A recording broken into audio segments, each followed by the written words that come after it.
first one that I'm going to read to you, actually I got the idea in a cafe in Floridsdorf that's just been renovated, Cafe Fichtel. Hey, hold on. Anyway, it's called the Burka. She was swathed in black. All I could see were her eyes.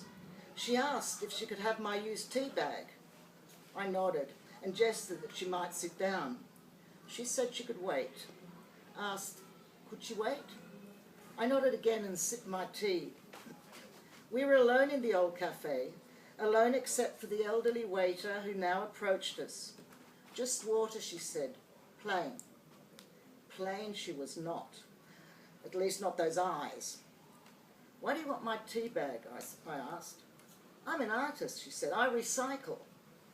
I had a vision of a woman in a burqa on a bike swinging old tea bags. Performance? She laughed. The waiter placed a tumbler of water before her on the small round table separating us.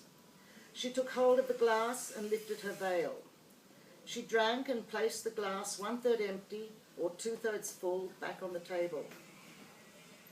I dry them and create collages with the tea and the scraps of bag. I even use the staples and the string. It wasn't my opinion of art. My works are beautiful and they sell, she said. I'd like to see. But can you? Her eyes were laughing. I lifted the tea bag from my cup, laid it on the side of the saucer. Squeeze it, she said. With the back of my spoon, I squeezed it, as much liquid as I could from the tea bag, and placed the spoon back on the saucer. There was a slight tinkle before it became still. I slipped my hand under the table and gripped my knee. With 2 fingers, she took the tea bag by the string and held it to her nose. Darjeeling, she said, and pulled my paper napkin to her side of the table and placed the tea bag upon it. I shrugged. Tea was tea. Oh no, they're all different sorts, she said. Generic is an illusion. But you, me, I mean all in black. You mean my burqa?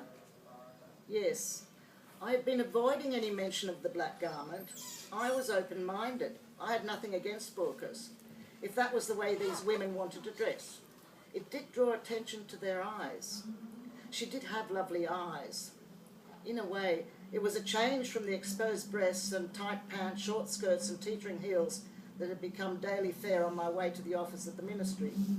I didn't agree with the ban in the works. No burqas in public. Funny that. Their men welcomed no burqas at home, I imagined. They wanted to see their luxurious hair, their bodies, their smiles. I would have liked to have seen her smile. You mean my burqa, she repeated. Yes, I said. Does it excite you? Make you wonder? No. Yes. Do you think that all women who cover themselves are the same? I hesitated. They all did look the same, all that black. Just the eyes, but her eyes. They were lovely. They glistened, and there was something provocative, teasing in their look. Do you... I cleared my throat. With a fingernail, she was dislodging the tea from one end of the bag. I imagine... What do you imagine? I shifted in my seat. I imagine that you have long, luxurious hair. Is that all? Yes, of course. Why? Because... I cleared my throat again. I read somewhere that your hair is sacred. In your world, I mean. Suddenly she looked around. The cafe was still empty. The waiter was nowhere to be seen. She quickly pushed back the black material from her head and slipped open her veil. Nefertiti. Cancer, she said, but I'm on the mend. Then she readjusted her burqa and veil. My heart was thumping so loudly I was sure she could hear. Your face is flushed, she said. Your heart must be pounding. I thought, I imagined, I've never actually spoken to a woman like me. Yes. Would you like another cup of tea? I breathed steadily. Will you join me? I do need the tea bag, she said. Her eyes were laughing again. Perhaps mint this time, for the contrast? The contrast. I'd had about enough contrast for one day. I looked into her eyes and then nodded weakly. I motioned the waiter to bring 2 mint teas. My name is Hava, she said. It is like your Eve. I started to laugh and then stopped.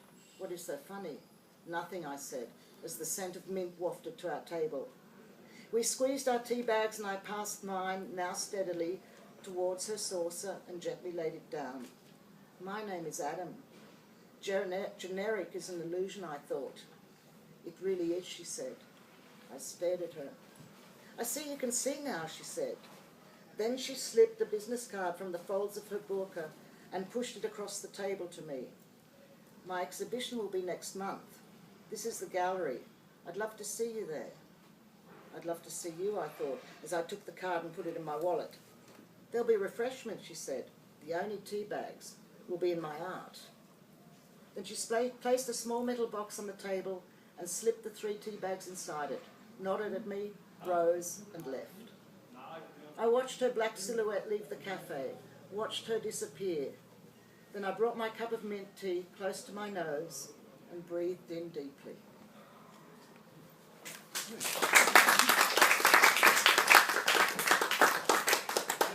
Thank you to